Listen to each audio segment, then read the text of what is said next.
My mother-in-law served steak to everyone but me. She set a bowl of wilted greens in front of me and said, "That's all you're getting."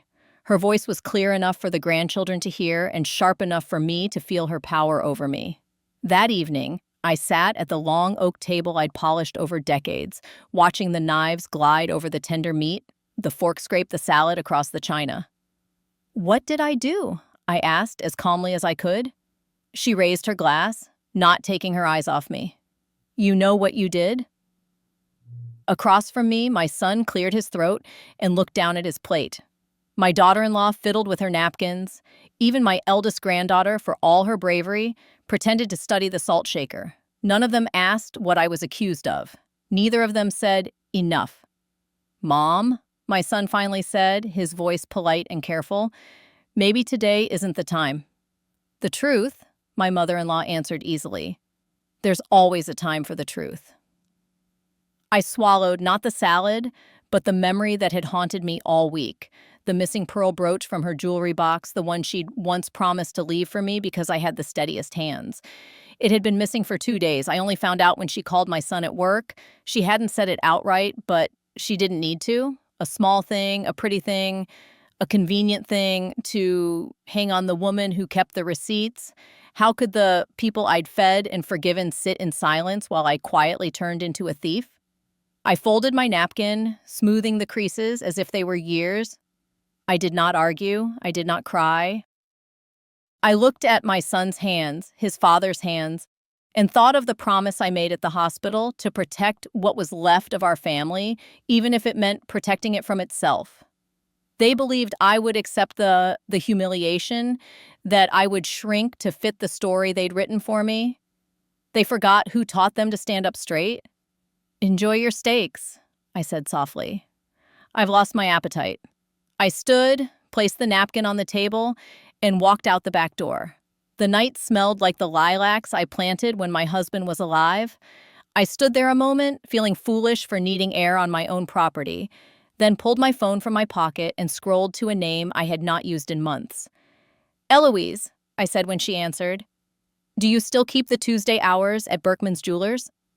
"For you, Ruth," she said, voice warm. "I keep whatever hours you need." I did not sleep that night. I made tea and sat at the kitchen table, the one dented by Lego towers and homework frustration, and laid out a pen, a notepad, and a box of papers I hadn't opened since my husband passed. The box held insurance inventories from years of spring cleaning. I had photographed every silver spoon and hand-stitched quilt because my husband used to say it was wise to know what you had before life decided to ask. Somewhere in that stack, if my memory wasn't failing me, there would be a line about the brooch. At 2 a.m., I found it. Pearl cluster brooch, platinum setting, circa 1948, appraised by Berkman & Sons, July 2001. Beside it, a photograph in a plastic sleeve. I smiled despite the hour. In the picture, I sat at our 30th anniversary dinner wearing the brooch on a blue dress. In the background, blurred but unmistakable, my mother-in-law at the other end of the table, wearing diamonds and a smile that teetered between pride and possession. The brooch had been mine to wear for decades. Not hers, not legally at least. That uneasy distinction would matter. At 7:55, I was at the jeweler's door. Eloise opened 5 minutes early and pulled me into a hug that smelled like lavender and metal polish. "I need 2 things," I said. 1, a new appraisal for this photograph and this inventory list. 2, a favor. Name it. If anyone brings in a pearl cluster brooch like this, same pattern, same era, call me. Immediately. Tell them you need to check the database for stolen pieces. Stall them if you can. She scanned the photo. "I know this piece. Your husband brought it in himself once. Lovely pearls." She glanced up. "Is it missing?" "Missing and weaponized," I said. Her mouth tightened. "I'll watch for it." On the walk home, the sun finally pushed the night back from the sidewalks. I passed our church and considered going in. I didn't. Instead, I walked around to the side entrance, where there was a corkboard with flyers for rummage sales, bake-offs, and the choir schedule. There, too, was a small card for a free legal clinic. I tore the tab with the phone number and tucked it into my pocket. By noon, my son stopped by. He knocked like a guest. "Can we talk?" he asked, stepping in without waiting for an answer. "Of course," I said, because I have a hard time unlearning my politeness. He stood in the doorway to the kitchen, hands hooked in his pockets like a teenager. "Mom, this is getting out of hand. She's upset. She can't find her brooch. You know what that piece means to her." "What it meant?" I corrected gently, and laid the inventory on the table. "This is from 2001. Your father and I had the piece appraised. He insured it. For me." He didn't sit. He scanned the page as if it were written in a language he once spoke. "She says it belongs to the family." "I am family," I said. "Or have we changed definitions?" He shut his eyes, jaw tightening. "Don't do that." "Do what?" My voice was steady, but not kind. I was tired of the version of me that made it easy for others. "Ask whether my existence counts?" He opened his eyes and looked around my kitchen at the curtains I sewed, the magnets holding up old school photos. "It would help if you just apologized." "For what?" I asked. "For wearing a brooch I legally own? For sitting through a steak dinner with a bowl of lettuce?" He flinched. He is 51 now, but the boy in him still has a hard time hearing the full sentence. "This isn't about salad." "It always is," I said, and I meant more than greens. "It's about what someone thinks you deserve." He exhaled sharply, then softened. "She'll calm down." "Will she?" I asked. "Or will the story harden around me until I am the woman who steals from her husband's mother?" He didn't answer. He stood there, and I watched the debate take place behind his eyes. The small, faithful son who remembers his mother, the tired man who lets the current carry him, the husband who has learned the path of least resistance is paved by his wife's comfort with his mother's approval. It is ugly to admit, but it is true. My son has learned to be careful in rooms where a woman's displeasure becomes the weather report for the week. He ran his palm over the table, then left without coffee.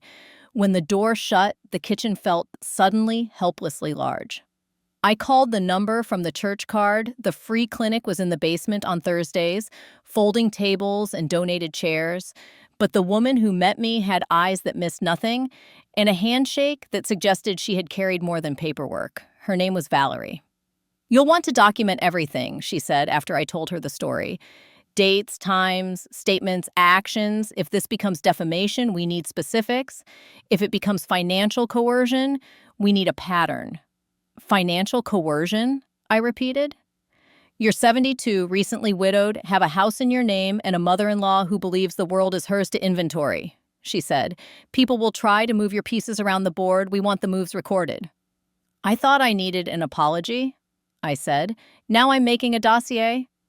"Both can be true," she said. "One helps your heart, the other protects your life."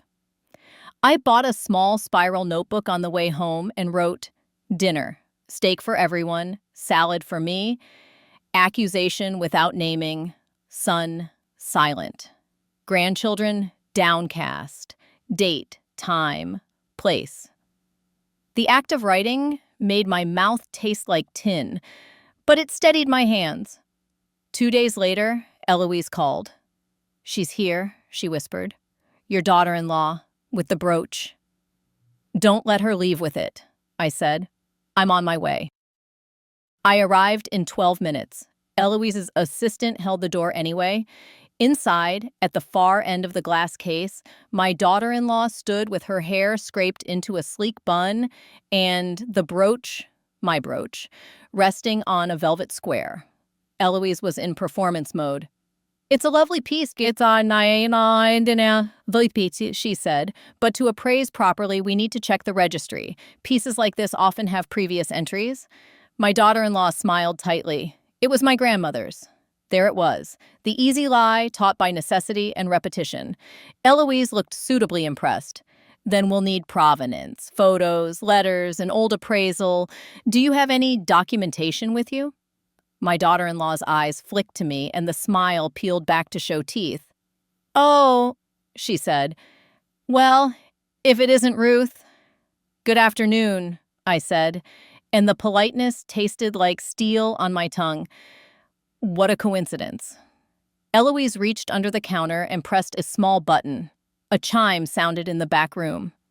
I had asked for nothing dramatic, no sirens, no security guards, but I had asked for a witness. The back door opened, and Eloise's husband, Mr. Berkman himself, stepped into view with a clipboard. "We keep a stolen goods log," he said. "All reputable shops do. I'll just cross-reference while Eloise prepares the intake." "It's not stolen," my daughter-in-law said too quickly. "No one said it was," he replied mildly, eyes never leaving the clipboard. I laid the 2001 appraisal on the counter. Eloise's eyebrows moved a fraction, which in her face is astonishment. Berkman took it gently, slid on a pair of half-moon glasses, and read. He nodded once. "Interesting," he said. "Eloise, do you recall this piece?" "Very well," she said. "The nacre depth is a giveaway." "We can't appraise this today," Berkman said, handing the paper back to me, not her. "We have to confirm ownership through our system. Perhaps your grandmother left a paper trail?" My daughter-in-law looked at the brooch, then at me, then at the door. I watched the arithmetic cross her face. "We'll come back," she said, sweeping the brooch into her purse. "One moment," Berkman said. His tone stayed courteous, but there was iron beneath it. "If you leave with the piece during a verification, we are obligated to note your identification on the record. Standard policy." She stood very still. "Are you accusing me of theft?" "I am making a note that we saw a piece under verification leave the premises," he said. She leaned toward me. "This is beneath you." "No," I said quietly. "This is exactly beside me." She left without another word. The bell over the door jangled like laughter. Eloise turned to the back and exhaled. "Well then, I need a lawyer beyond a church basement," I said. "I know someone," she replied.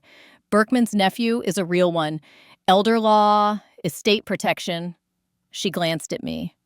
"And he's very good at letters that sound like thunder without ever raising their voice." By sunset, I had an appointment with a man named Conrad. He did not waste words. He wore dark suits that belonged to older men and carried a quiet that made people confess. "You've done more than most by coming in before it escalates," he said, leafing through the copies I made, the appraisal, the photo, the notebook entries, even a printout of my bank's alerts.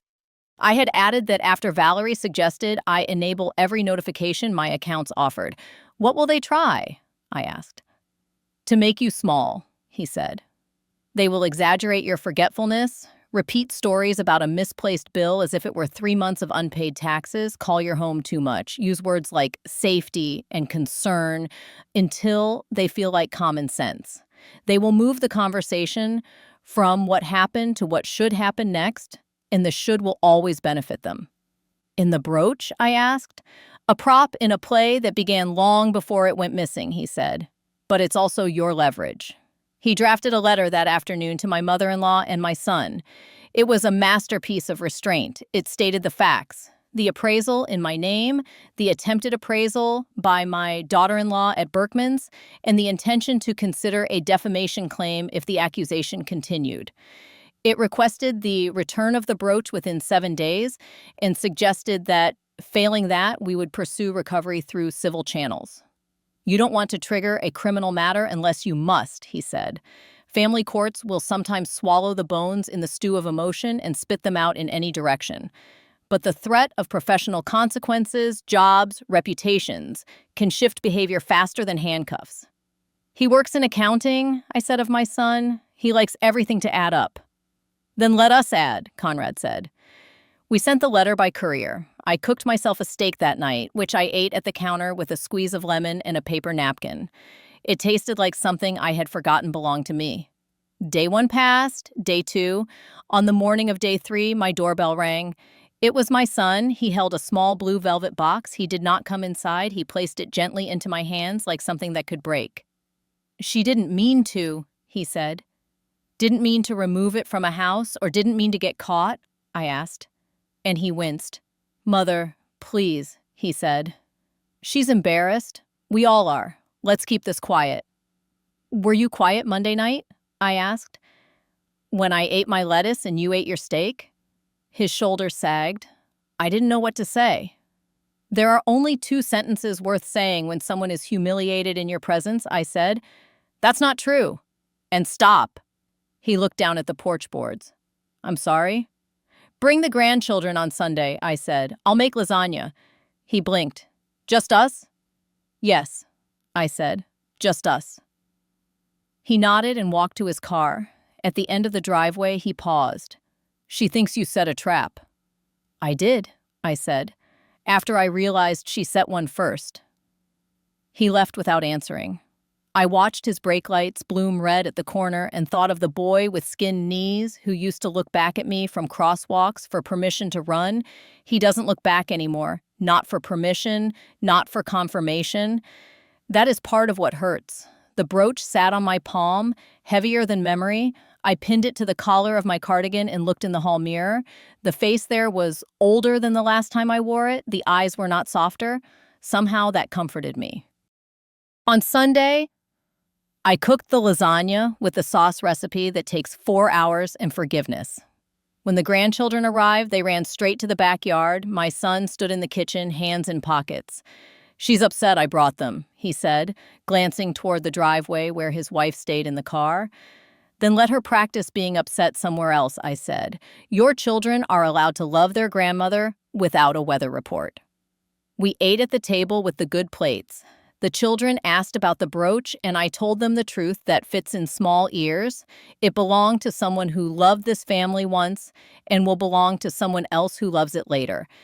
We took a picture on the porch. For the first time in months, I laughed without worrying what shape my mouth made. That night, Conrad called. The letter worked, he said.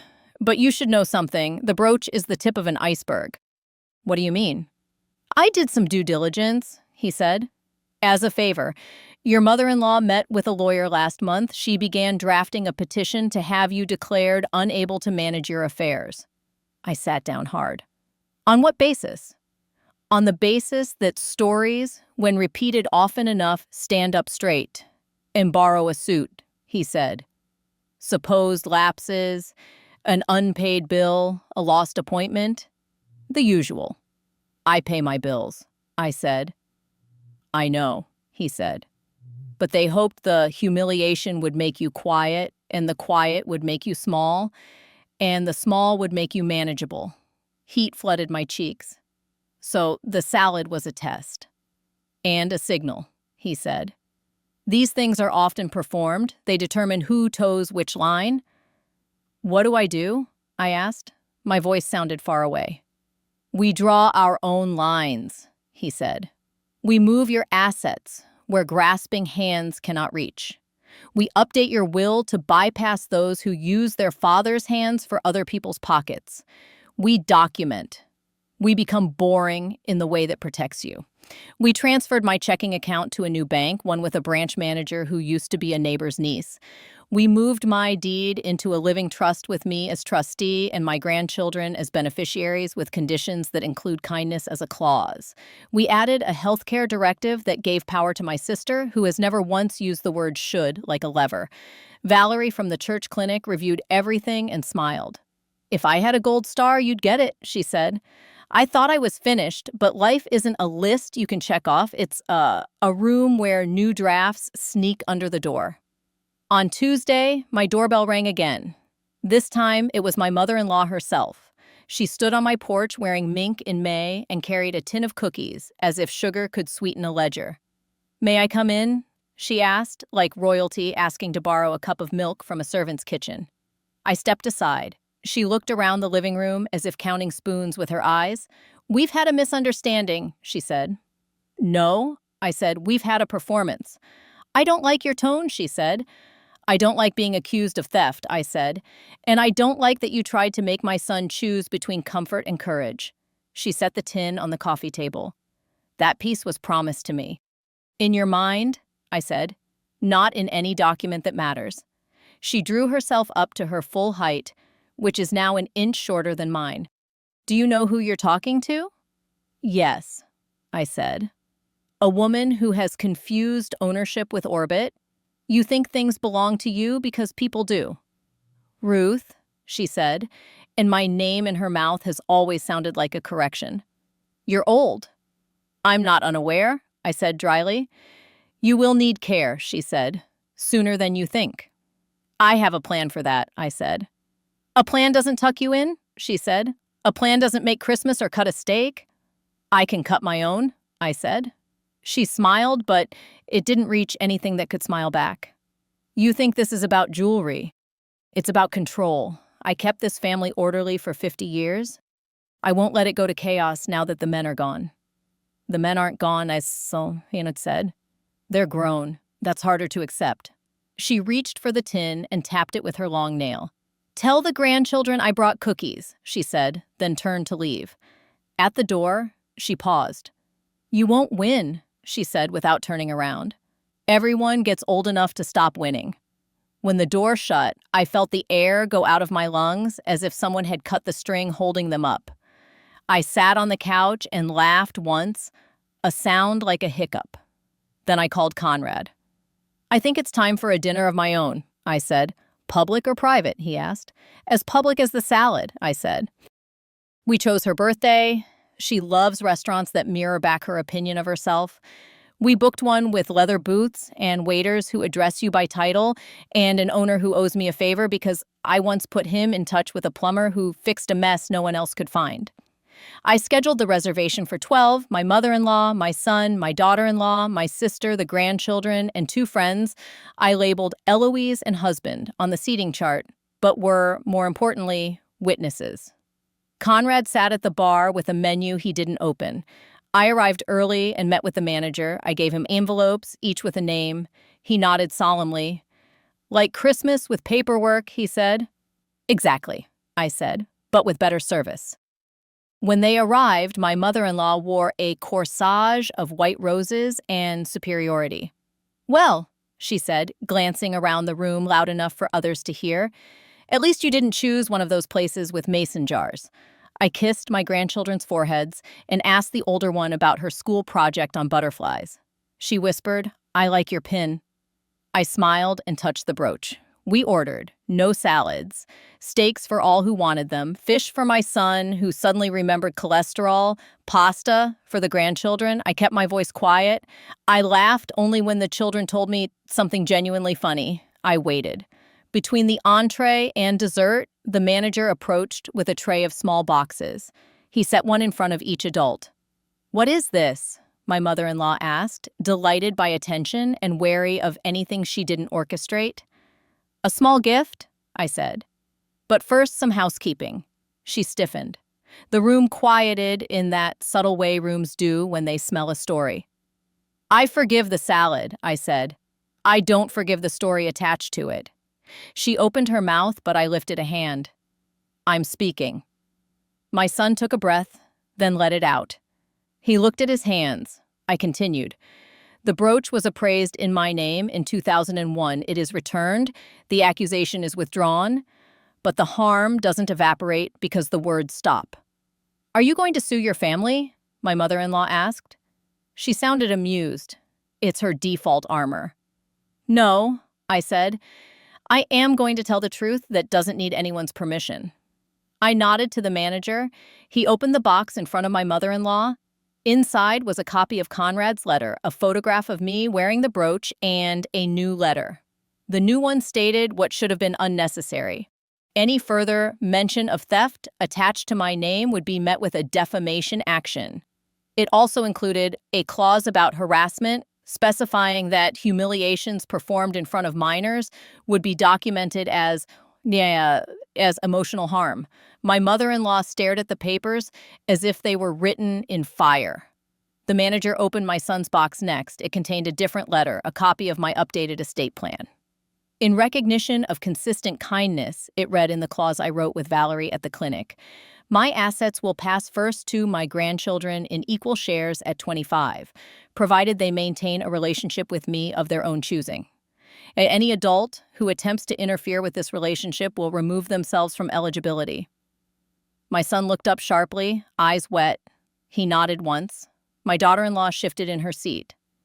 Her box held a letter, too. It was not cruel. It was direct. It stated that, given recent events, she would not be welcome in my home without prior arrangement. It also required that any conversations regarding my health, finances, or property involve my counsel and my sister. It was a boundary, printed in black ink. "Is this necessary?" she asked, thin smile frozen. "Your actions answered that for me," I said. Finally, my own box contained a recipe card in my husband's handwriting that I had found wedged inside a cookbook, the one he wrote on our 10th anniversary when I had burned the roast, and he said, "Let's make a list of the meals we know how to cook when everything else feels like a test." On the back of the card, in a young man's pen, was a sentence I had not read in decades. "If anyone tries to tell you that you are smaller than you are, invite them to dinner and give them a seat that fits them exactly." I did not cry at the table. I put the card back in the box and closed it gently. The waiter brought dessert, chocolate cake, her favorite, and set one slice in front of my mother-in-law with a candle. She did not blow it out. She stared at it as if it might reveal a code. "Happy birthday," I said softly. Her eyes lifted to mine. For a heartbeat, I saw what she once was, a woman who learned that dominance felt like safety. It did not make me forgive her. It made me stop expecting what she could not give. When the bill arrived, the manager placed it by my elbow. I passed it to my mother-in-law. "My gift tonight," I said, "is not paying for the meal that frames me as ungrateful." A small sound escaped her throat. It might have been a laugh, it might have been surprise. She took the bill. She had always liked paying for things when people were watching. We left the restaurant in two small clusters. The children hugged me as if I were something sturdy to anchor to. My son put his hand on my shoulder and squeezed. My daughter-in-law walked ahead, heels striking the pavement like punctuation. My mother-in-law lagged behind with my sister, who said something that made her glance at the sky, where a slice of moon looked like a coin, half spent. At home, the house felt different. Not larger, not smaller, just correctly mine. The week after the dinner, there were silences, the kind that make you examine your phone to see if it is working. Then on Thursday, my doorbell rang. My eldest granddaughter stood there holding a shoebox. "I made something," she said, shuffling her feet. We sat at the table. She lifted the lid to reveal index cards tied with ribbon. On each card, in careful 13-year-old print, was a recipe. Her additions included notes in the margins like, "If someone says something unkind, add more salt to the soup. It makes the tongue remember sweetness." I laughed, then cried, then laughed again. "Mom says I can come on Tuesdays," she said, "if that's okay." "It is more than okay," I said. "It is exactly the right amount of everything." My daughter-in-law did not come for a while. When she finally did, it was to pick up the children after a movie night. She stood on the porch and looked at the geraniums. "I was raised to believe there's not enough," she said without preamble. "Not enough love, not enough money, not enough space." "There is enough," I said, "just not always in the places we try to steal it from." She looked at me then, really looked, as if seeing my face without the story she carried like a shield. "I'm not asking forgiveness," she said. "Not yet. I'm trying to understand how I got here." "That's a good verb," I said. "Trying." She nodded, then looked past me into the house where her children were on their bellies, coloring on the rug. "Your lasagna smells good," she said. "It tastes better," I said. "And there's enough." The months that followed did not turn into a fairy tale. My mother-in-law remains herself. At Christmas, she gifted me a sweater in a color I dislike and told the story of buying it as if it were a parable about patience. I wore it for the photo, then folded it neatly and set it on the bed of the guest room she never visits. My son learned to say, "That's enough," in small, brave ways that grew bolder with use. My daughter-in-law apologized, then did the harder thing. She changed. She still flinches at scarcity. I keep extra milk in the refrigerator for the days she remembers childhood hunger with her hands. And me? I joined a group at the community center for women my age who have stories like mine. We drink tea and trade strategies and pass around a shopping bag of small practical tools, a label maker to mark what is ours, a shared list of lawyers who will not let us be moved, a phone tree for holidays when the silence feels like judgment. I started a binder with tabs: estate, health, home, recipes, joy. It sounds silly. It is not. It is a map I draw as I walk. On a Tuesday night in late spring, I set the table for three: my granddaughter, myself, and the space I used to keep for a story that turned me into something less. I placed the brooch on the windowsill where it caught the last light and made the kitchen look briefly like a room in a different house, one where the air was made entirely of forgiveness. The door flew open. My granddaughter stomped in, cheeks pink from the chill air. "I got an A on the butterfly project," she said. "Also, Grandma, I told a girl in my class to stop saying something untrue about another girl." "What did you say?" I asked, stirring the sauce. "That's not true," she said, chin up. "And stop." I laughed. Then I set two plates of lasagna on the table and one smaller plate for courage, which sometimes needs its own setting. Later, after dishes and stories and the quiet of a house that has noticed it is safe, I stood at the sink and looked out at the lilacs. The leaves had come in fully and the flowers bent under their own weight, as if bowing to something they trusted. The salad that night, months ago, was the last thing I swallowed for them. The rest, I keep for those who understand the difference between truth and performance, between hunger and appetite, between what we deserve and what we are told we should take. If you ask me now what I did to answer the humiliation, I will tell you I cooked, I wrote things down, I made calls, I wore the brooch in the sunlight, I invited them to a table where the plates fit the people and the stories were served without poison. I learned the two sentences and I taught them to the next mouth that will need them. That is what revenge looks like when you are 72 and know where the silver is kept. It is not a storm. It is a weather system that moves in slowly and then decides to stay. It clears the air, it waters the ground, and when the season turns, as seasons always do, it leaves behind a garden that grows without anyone's permission. The brooch is tucked away now, not because I fear it will go missing again, but because I don't need it pinned to my collar to remember who I am. I wear it on days that require ceremony, like court dates for other women in my group, where we sit on hard benches and hold hands and speak in plain verbs: took, returned, lied, changed. The judge nods, paper moves, a life rearranges itself into a shape someone can live in. On the night of my mother-in-law's next birthday, I sent flowers. Not roses, lilacs, no card, just the scent of something that blooms every year despite the winter's certainty that it would not. When I set my table now, I do not count chairs by obligation. I count them by appetite for truth.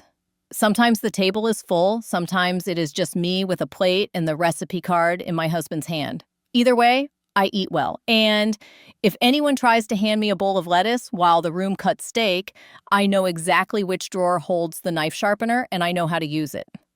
My grandma told me this story. I have many more stories. Subscribe so you don't miss the most interesting things.